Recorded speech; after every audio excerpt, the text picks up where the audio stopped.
आज हम वायरस की स्ट्रक्चर के बारे में बात करेंगे। इसमें हमने वायरसेस की केमिकल कंपोजिशन को भी डिस्कस करना है और इसके साथ साथ हमने वायरसेस की मॉर्फोलॉजी, उसकी शेप की भी बात करनी है। वायरसेस को वायरॉन्स भी कहा जाता है। Virion means mature infectious nucleoprotein particle, यानी वायरस की स्ट्रक्चर कंप्लीट हो और उसमें एबिलिटी हो कि वो लिविंग सेल में एंटर हो सकता हो या लिविंग सेल पे अटैक कर सकता हो, तो इसको हम वायरॉन का नाम देते हैं। अब वायरॉन दो कंपोनेंट्स पर मुश्तमिल होता है। एक इसकी एक्सटर्नल बाउंड्री होती है जो एक्चुअली प्रोटीन्स से मिलकर बनी होती है। इस एक्सटर्नल बाउंड्री को कैप्सिड कहा जाता है। ये प्रोटीन स्ट्रक्चर है।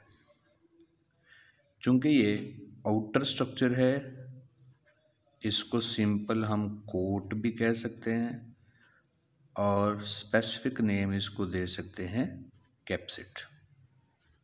That is known as capsid and made up of protein.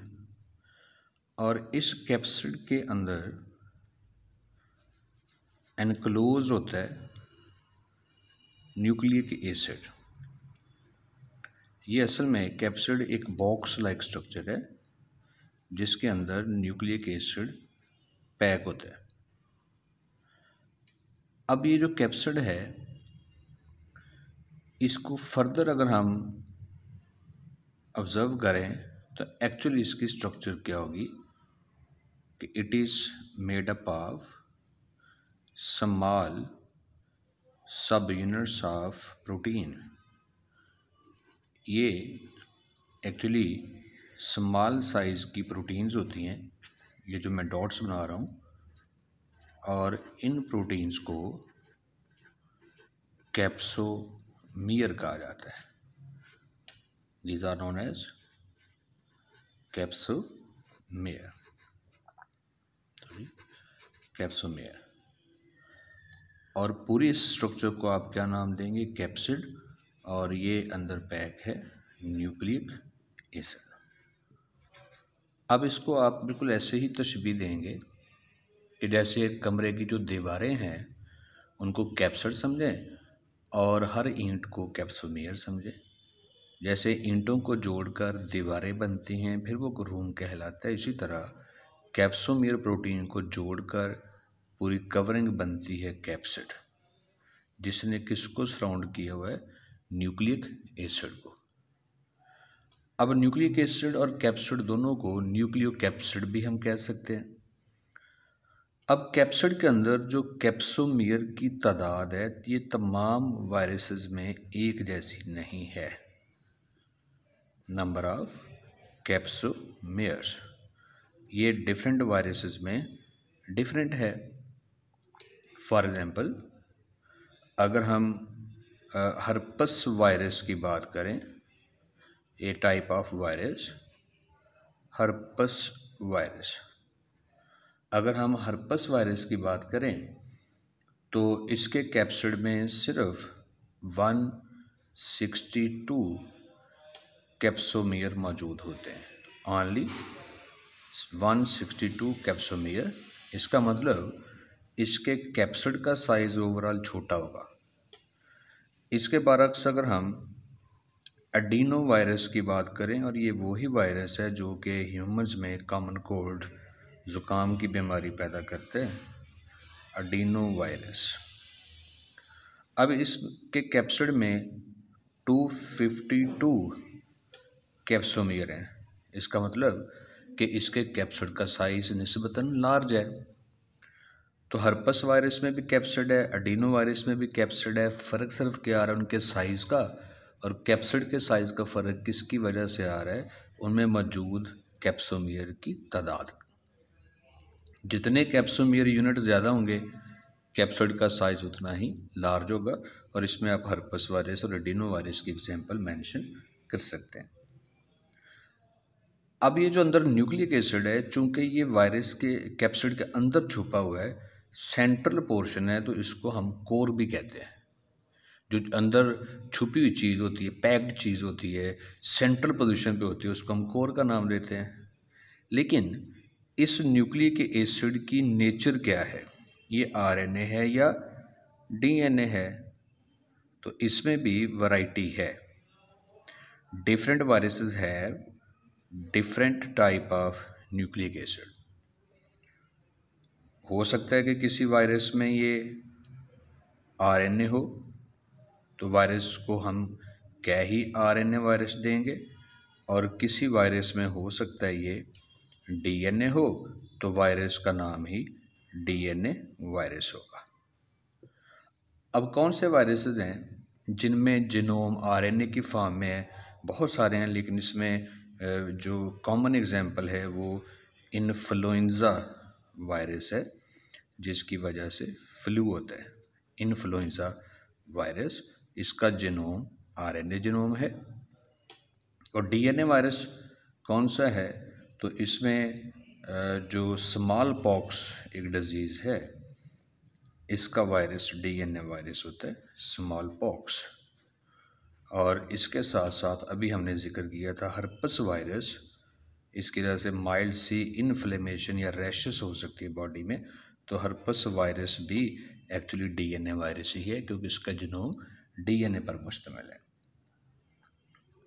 अब इस दुनिया में जितने भी वायरसेस हैं वो मोस्टली इन्हीं दो पार्ट पे मुश्तमिल है, जिनका हमने जिक्र कर दिया।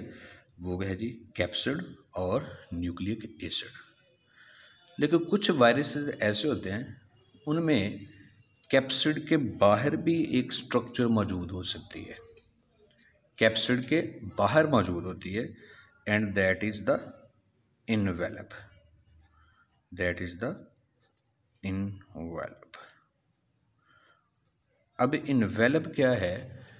ये एक्चुअली आप इसको आउटर मोस्ट बाउंड्री भी कह सकते हैं और मेम्ब्रेन भी कह सकते हैं।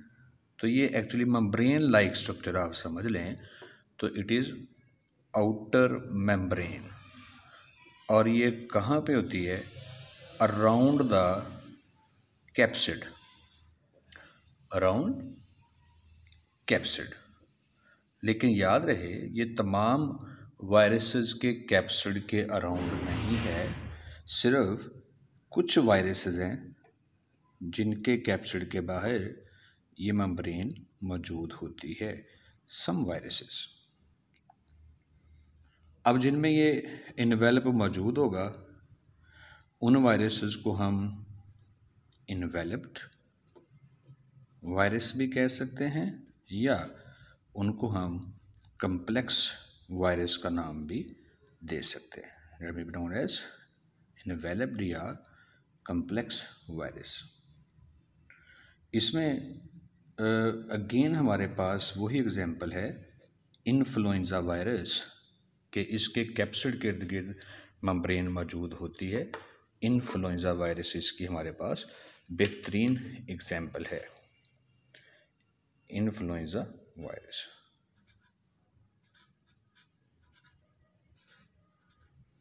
That is enveloped. और जिन वायरसेस के कैप्सिड के इर्द गिर्द इन्वेलप नहीं होता उन वायरसेस को हम नॉन इन्वेलप्ड वायरसेस का नाम देते हैं। और इसमें नॉन इन्वेलप्ड वायरसेस में हमारे पास एग्जांपल है हेपेटाइटिस ए वायरस। हेपेटाइटिस की एक टाइप है, टाइप ए। इसका जो वायरस होता है वो नॉन इन्वेलप्ड होता है, हेपेटाइटिस ए। अब हम इस इन्वेलप को अगर शो करना चाहें तो ये इन्वेलप कैसे हम शो कर सकते हैं? तो हम देखिएगा ज़रा, ये उसी तरह कैप्सिड है, हर वायरस की तरह ये कैप्सिड और ये जीनोम है। अब इस कैप्सिड के इर्द गिर्द ये एक एक्स्ट्रा लेयर या मेम्ब्रेन होगी, दैट इज़ द इन्वेलप। ये जिसको मैं ये अभी ड्रॉ कर रहा हूँ, ये इन्वेलप है। अब ये इन्वेलप ये आया कहाँ से? ये इन्वेलप एक्चुअली होस्ट मेम्ब्रेन में से ही ड्राइव किया जाता है, ड्राइव्ड फ्रॉम होस्ट मेम्ब्रेन। जब कोई भी वायरस होस्ट सेल में लाइफ साइकिल मुकम्मल करके उसमें से निकल रहा होता है तो फिर उसकी मेम्ब्रेन का एक पार्ट अपने के लपेट कर तो वहाँ से बाहर आता है। एक्चुअली इसने ये मेम्ब्रेन या इन्वेलप होस्ट सेल की मेम्ब्रेन का एक पार्ट चुराया हुआ है और इसके ऊपर ये ग्लाइकोप्रोटीन सब यूनिट मौजूद होते हैं। इनको जनरली हम स्पाइक का नाम देते हैं और इनकी मदद से वायरस होस्ट सेल को पहचानता है और होस्ट सेल के रिसेप्टर के ऊपर अटैच होता है और फिर होस्ट सेल के अंदर एंटर होता है। तो इन्वेलप का एक्चुअली मेजर फंक्शन क्या है कि ये एक्चुअली प्रोटेक्शन है वायरस की। एक तो प्रोटेक्शन, और किसके खिलाफ प्रोटेक्शन है? Against the host immune system. उसके अलावा इसकी मदद से वायरस होस्ट मेम्ब्रेन के ऊपर, होस्ट प्लाज्मा मेम्ब्रेन के ऊपर, होस्ट सेल मेम्ब्रेन के ऊपर अटैच होता है। तो it is use for purpose of attachment. अब ये इन्वेलप डेवलप कैसे होता है तो इसको हम एक सिंपल डायग्राम की मदद से बताते हैं तो फिर आपको ये वाज़ेह हो जाएगा कि ये इन्वेलप डेवलप कैसे होता है। अभी आपको स्क्रीन पे एक डायग्राम भी नज़र आ रही होगी, मैं उसी डायग्राम को एक्चुअली एक्सप्लेन करने लगा हूँ। तो ये देखिए, ये एक वायरस है और इस वायरस में पहले से एक इन्वेलप मौजूद है। ये इसका इन्वेलप है, दिस इज। अब हम बात ये कर रहे हैं कि इसके पास ये इन्वेलप कहाँ से आया, इसमें डेवलप कैसे हुआ है। तो ये होस्ट सेल है, इस पे इसने अटैक करना है। ये कोई भी सेल समझ लें, ये होस्ट सेल है, दिस इज। मैं बहुत जनरल इसको करके बताऊंगा ताकि अच्छी तरह आप इसको क्लैरिफाई कर लें। ये अब जब ये वायरस होस्ट में एंटर होगा, होस्ट सेल में, तो इसमें दो वैरायटी हैं। हो सकता है कि इसका इन्वेलप ये प्लाज्मा मेम्ब्रेन, होस्ट सेल की मेम्ब्रेन पे ही रह जाए ये, और इसका जो कैप्सिड है वो होस्ट सेल के अंदर दाखिल हो जाए। या ये भी हो सकता है कि ये इन्वेलप समेत होस्ट सेल में दाखिल हो, तो इसमें भी वैरायटी है। अब ये होस्ट सेल में एंटर हो गया, होस्ट सेल में रहते हुए ये कैप्सिड टूट जाएगा और जो इसका जीनोम है ये फ्री हो जाएगा। डीएनए है या आरएनए, जो भी इसका जीनोम है ये फ्री हो जाएगा, होस्ट साइटोप्लाज्म है। अब ये होस्ट सेल के एंजाइम को यूटिलाइज करेगा और अपने जीनोम की कॉपीज़ तैयार करेगा। ये now many copies of viral genome, ये वायरल न्यूक्लिक एसिड या जीनोम की बहुत सारी कॉपीज़ बन गई हैं। और इसके लिए एंजाइम इसने किसके यूज़ किए हैं? होस्ट सेल के। उसके बाद होस्ट सेल के ही एंजाइम को यूज़ करेगा और बहुत सारे नए कैप्सिड बनाए जाएंगे, क्योंकि अपना इसका कैप्सिड तो टूट चुका था। तो होस्ट सेल के ही एंजाइम को यूटिलाइज किया, कैप्सिड बनाए और कैप्सिड के अंदर कॉपीज़ पैक कर दी, जीनोम कॉपीज़ पैक कर दी। आप देख सकते हैं कि नए वायरस बन गए हैं। This is process of virus replication. तो आप देख सकते हैं एंटर एक वायरस हुआ था और होस्ट मेटाबॉलिक मशीनरी एंजाइम को यूज़ करके मज़ीद इसने अपनी आगे ऑफस्प्रिंग प्रोड्यूस कर लिए, रेप्लिकेशन कर लिए।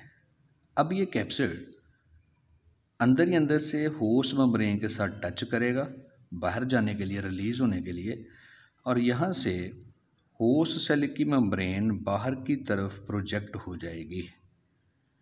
अब कैप्सिड इस बड लाइक स्ट्रक्चर के अंदर आ गया, ये वायरस इसके अंदर आ गया, ये, और ये जो बड बना है ये एक्चुअली होस्ट की मेम्ब्रेन है, host cell membrane, this one. और साथ वायरस ने यहाँ पे होस्ट के ही एंजाइम यूज़ करके तो कुछ ग्लाइकोप्रोटीन्स भी प्रिपेयर की हुई हैं, ग्लाइकोप्रोटीन्स होस्ट सेल के एंजाइम की मदद से तैयार की हुई हैं। ये ग्लाइकोप्रोटीन यहाँ से बड में से बाहर प्रोजेक्ट होना शुरू हो जाती हैं। ये इसको मैं और क्लोज व्यू देता हूँ आपको। These are the projected glycoprotein. Ultimately ये जो बड बना हुआ है ये सारे का सारा सेपरेट होकर होस्ट सेल से बाहर आ जाएगा। अब आप देख सकते हैं कैप्सिड भी है और जीनोम भी है, और कैप्सिड के इर्द गिर्द ये outer membrane, this will be known as envelope. तो हमने पहले ही कहा था कि इन्वेलप कहाँ से लिया जाता है, होस्ट सेल की मेम्ब्रेन से ही ड्राइव किया जाता है। होस्ट सेल मेम्ब्रेन का ही एक्चुअली ये एक पोर्शन है। तो ऐसे वायरसेस को हम इन्वेलप्ड वायरसेस का नाम देते हैं। तो ये इनके पास इन्वेलप मौजूद है। और जिन वायरसेस के पास इस तरह का लाइफ साइकिल कंप्लीट करने की एबिलिटी नहीं है, उनमें इन्वेलप नहीं है, तो उनको फिर हम नॉन इन्वेलप्ड वायरस का नाम देते हैं। अब हम बात कर लेते हैं वायरस की मॉर्फोलॉजी, कि वायरसेस की शेप कैसी है। तो शेप के हवाले से अगर हम बात करें मॉर्फोलॉजी, तो शेप यानी कैप्सिड की शेप के मुताबिक होगी। जैसे इनका कैप्सिड होगा वैसे इन वायरसेस की शेप होगी। और पहले अगर हम एनिमल पे अटैक करने वाले और प्लांट सेल पे अटैक करने वाले वायरसेस की बात कर लेते हैं। तो इन वायरस का कैप्सिड किस शेप का होता है? इस कैप्सिड के बहुत सारे कॉर्नर्स बने होते हैं। इसको पॉलीहेड्रॉन कैप्सिड भी कह सकते हैं। और साथ स्क्रीन पे आप देख सकते हैं पॉलीहेड्रॉन कैप्सिड किस शेप का नज़र आता है। तो जैसे कैप्सिड की शेप होगी वैसे इस वायरस की शेप होगी। और कुछ वायरस इनमें से हेलिकल भी होते हैं। अब इनको हेलिकल इसलिए नहीं कहा जा रहा कि ओवरऑल वायरस की शेप स्प्रिंग जैसी है, ये हेलिक्स टाइप है, नहीं।